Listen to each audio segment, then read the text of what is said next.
Mummy, आप कहाँ गायब हो जाते हो? जब जब आप गायब होते हो ना, पक्का आप जरूर कोई खुरापाती करते हो। मम्मी बताओ ना, आप क्या करने वाले हो? रानी, अगर तू भूल गई तो तुझे याद दिला दूं। इस घर में सवाल सिर्फ नीलांबरी देवी पूछती है और कोई नहीं।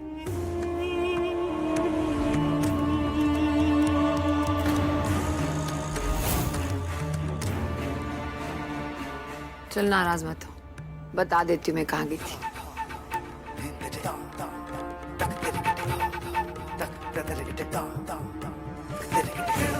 ये देख, वैदे के लिए पायल खरीदने गई थी जौहरी के पास, उसे उपहार देने के लिए। लेकिन वैदे को मत बताना, हाँ? ठीक है। देख कितना सुंदर काम किया है इसने, है ना? कुछ तो गड़बड़ है। नीलांबरी देवी वैदेही को इतना कीमती गिफ्ट दे रही है, क्या बात हो सकती है?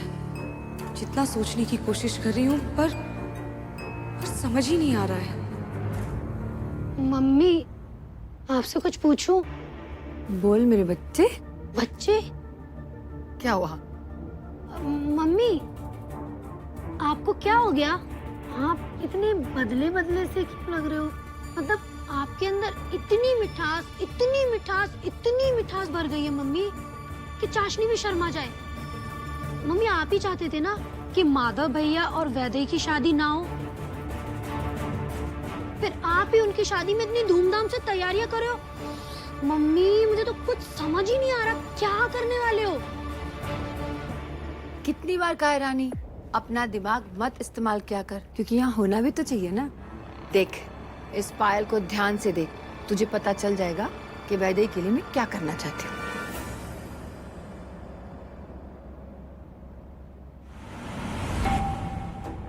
अच्छे से देखना, हाँ? सब समझ में आ जाएगा। मम्मी, वैदेही तो आपकी दुश्मन है ना, फिर अपने दुश्मन पर इतनी दौलत कौन लुटाता है? और इतनी कीमती पायल दे दी आपने उसको।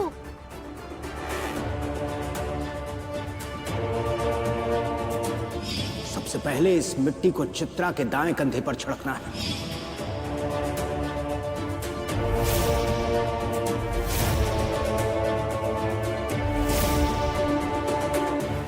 मम्मी, मुझे तो इसमें कुछ समझ नहीं आ रहा है।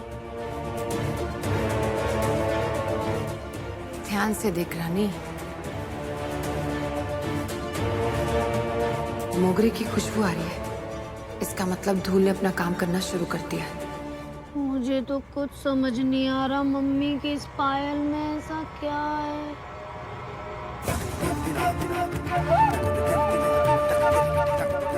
उसके बाद इस मिट्टी को चित्रा के बाएं कंधे पर छिड़कना है।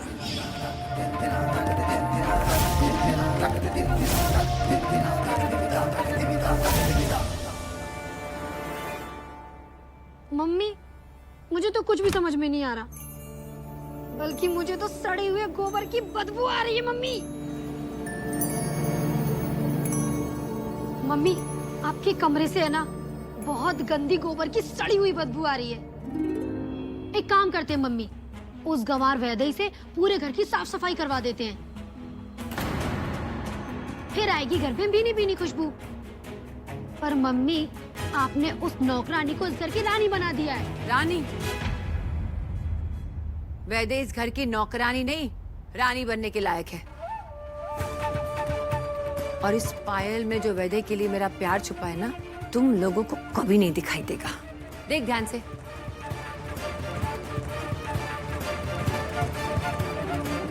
तो आखिर में इस मिट्टी को चित्रा की नाभि पर लगा देना।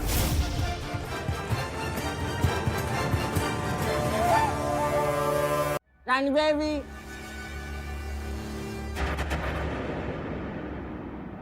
बेबी जान, तुमने मेरा पजामा कहाँ रख दिया? मिल नहीं रहा है।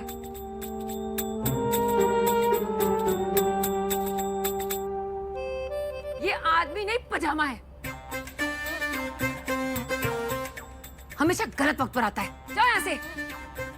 मैंने आपका क्या बिगाड़ा है सासू माँ? मुझ पे क्यों भड़क रही हो? तुमने अच्छा भी क्या किया है जो मैं तुम पर खुश हूँ?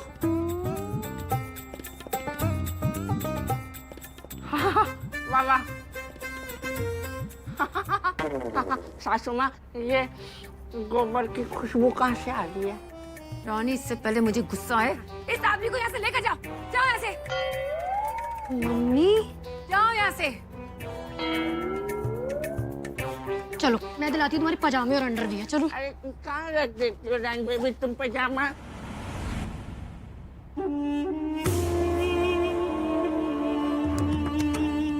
जम, इस बार तो तू बच गई चित्रा, लेकिन दोबारा नहीं बचेगी।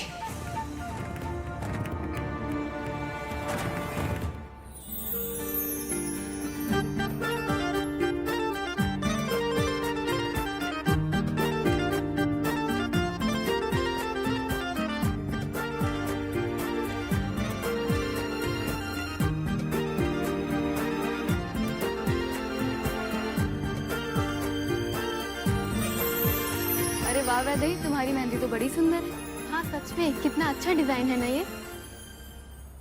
हाँ देखिए ना, वैदेही ने जो डिजाइन मेरे लिए भी चुना है वो भी कितना सुंदर है। कितना ध्यान रखती है हम सबका। वैदेही, शादी के बाद भी ना तू हम सबका ऐसे ही ध्यान रखना। कहीं ऐसा ना हो कि माधव भैया से शादी होने के बाद उनके प्यार में रंग जाए और हम सबको भूल जाए। अच्छा, तो मुझे शादी के बाद भी मेहनत करनी पड़ेगी। मुझे तो लगा था कि शादी से पहले ही ससुराल वालों का ध्यान रखते हैं। ओ, वैदेही, अभी तो तेरे हाथ में माधव भैया के नाम की मेहंदी सूखी भी नहीं है और अभी से इसके रंग बदल गए।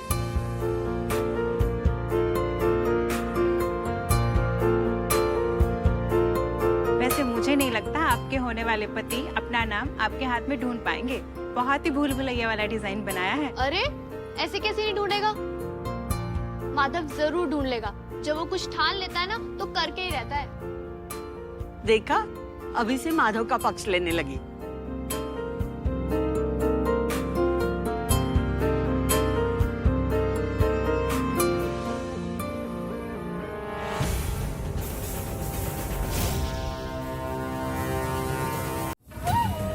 अरे दादी, मैं माधव का पक्ष नहीं ले रही हूँ, मैं आपको सच बता रही हूँ। वो शरबत देना उनको वहाँ पे। एक बार माधव फैक्ट्री जा रहा था और उसे जाने में देर हो गई और उसकी शर्ट का बटन टूट गया। फिर मुझे उसकी शर्ट का बटन लगाना था और मेरे हाथ से सुई गिर गई और मैंने इतना ढूंढा पर मुझे सुई नहीं मिली और माधव ने झट से ढूंढ दी।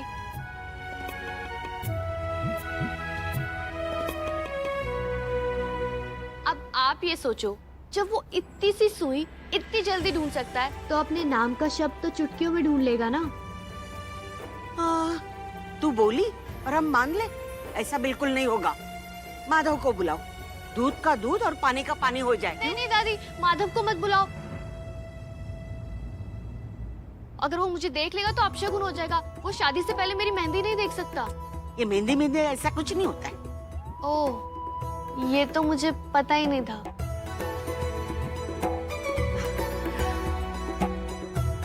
हाँ, अपशगुन मेहंदी देखने से नहीं होता, पर अगर मेहंदी फैल जाए या बिगड़ जाए तो बहुत बड़ा अपशगुन होता है। अच्छा, मुझे नहीं पता था। अरे इट्स ओके वैदे, तेरी दूसरी शादी थोड़ी ना है जो तुझे सारे रस्मों रिवाज अच्छे से पता होंगे। तेरी तो पहली शादी है ना? अगर तू कुछ भूल भी जाए ना तो हमसे पूछ लेना, माधव भैया से पूछ लेना। रानी दीदी, ये बात पहली या दूसरी शादी की नहीं है, ये बात तो खुशियों की है। माधव का पूरा अधिकार है हर तरह की खुशियों पर।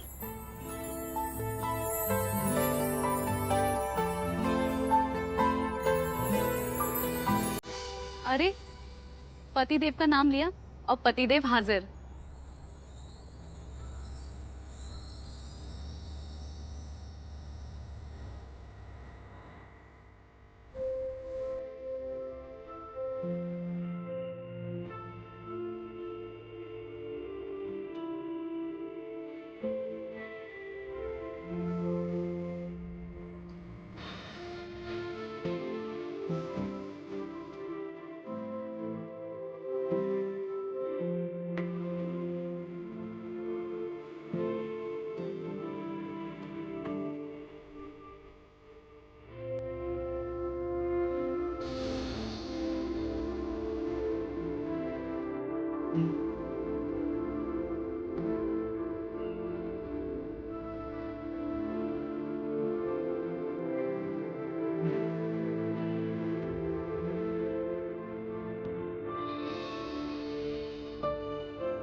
दादी बताइए ना मुझे क्या करना है। लालटेन कह रहा था कि आपको मुझसे कुछ काम है। माधव भैया, आपको वैदेही के हाथ में जो मेहंदी लगी है ना, उस पर अपना नाम ढूंढना है। वैसे तो ये काफी मुश्किल है, पर आप चाहो तो हम आपको हिंट दे सकते हैं। अरे नहीं नहीं भाभी, माधव ढूंढ लेगा, मुझे पता है। आपको यकीन नहीं है तो मैं दिखाती हूँ अभी।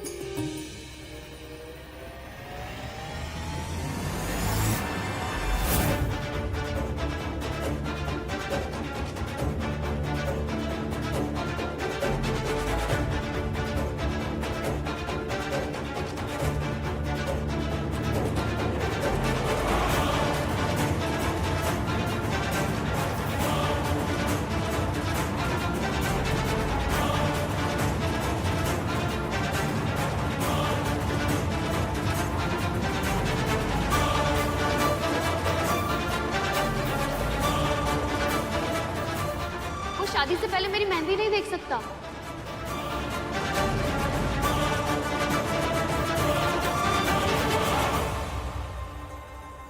हे भगवान, ये तो अपशगुन हो गया। मेरे हाथों की मेहंदी पुछ गई।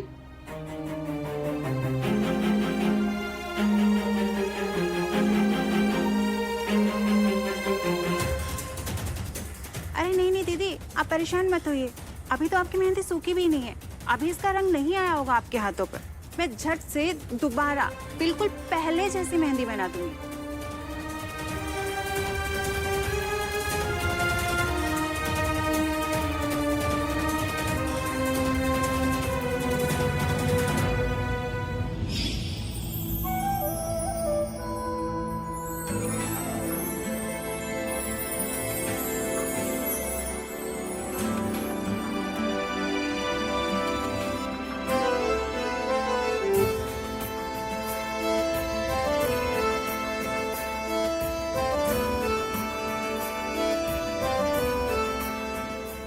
चित्रा, माँ तुम्हें ये सब कुछ शगुन में देने वाली है। तुम देख लो तुम्हें क्या पसंद है और क्या नहीं पसंद है, और जो चीज नहीं पसंद है मैं उसे बदलवा के रखवा दूंगा। नहीं नहीं माधव, शगुन की थाली ना शादी के पहले नहीं देखते हैं, शुभ नहीं मानते हैं। मैं नहीं देखूंगी। मैं शुभ अशुभ नहीं मानता। तुम सिर्फ देख के बताओ तुम्हें क्या नहीं पसंद है। हाँ, सब ठीक है, सब परफेक्ट है। देख लिया अब मैंने। अब तो आप खुश है ना? लाइए, अब मैं इसे ढक देती हूँ।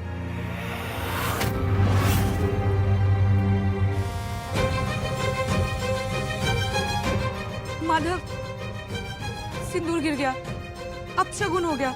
मैंने आपसे कहा था ना, शादी के पहले शगुन की थाल मत दिखाइए, अब शगुन होता है। आप मेरी बात ही नहीं मानते। आप चित्रा, मैं इन सब बातों में नहीं मानता। सिंदूरी तो है, हमें जिंदगी भर एक दूसरे का साथ देना है। हमें एक दूसरे से कोई अलग नहीं कर सकता, समझी? समझ गई।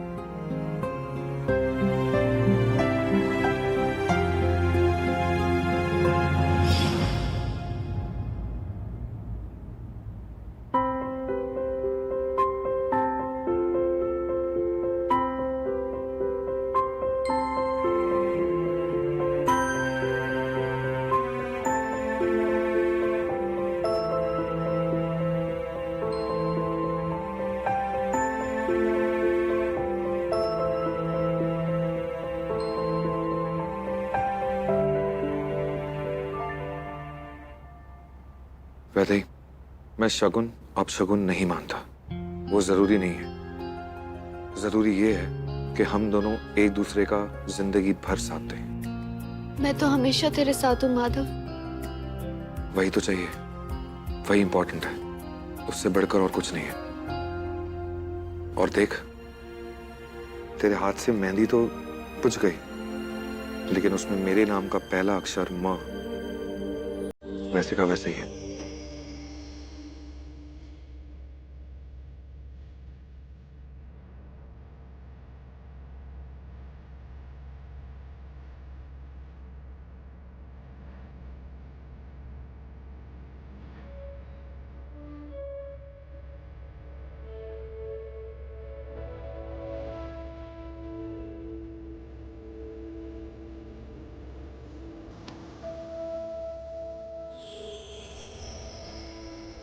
एक इसे कहते हैं हर परिस्थिति में एक दूसरे का साथ देना, और जिंदगी भर हर कदम पे हमें एक दूसरे का ऐसे ही साथ देना है, एक दूसरे का सम्मान और इज्जत करना है।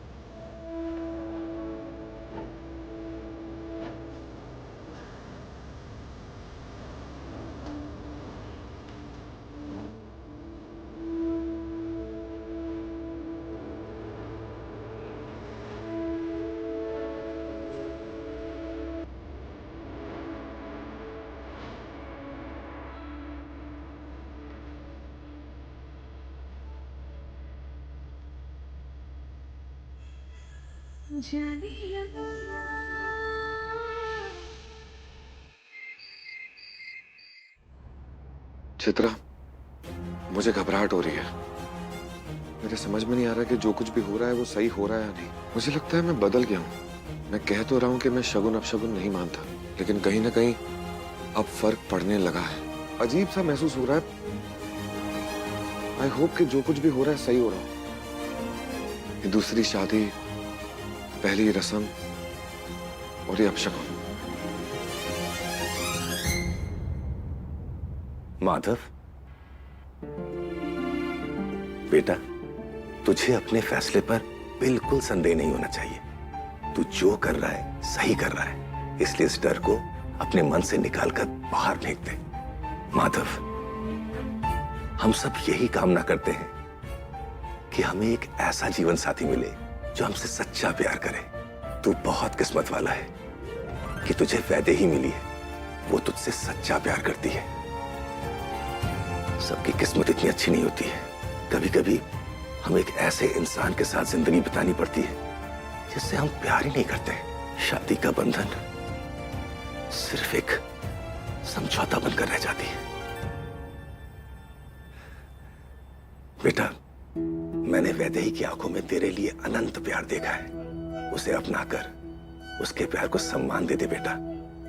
मैं जानता हूं कि तुझे अपने इस फैसले पर बिल्कुल पछतावा नहीं होगा।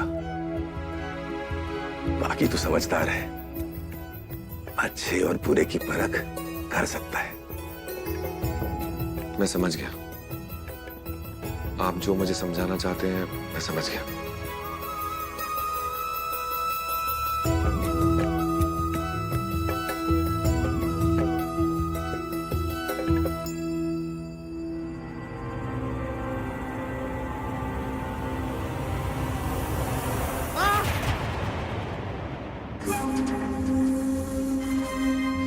ये तो माधव की आवाज है।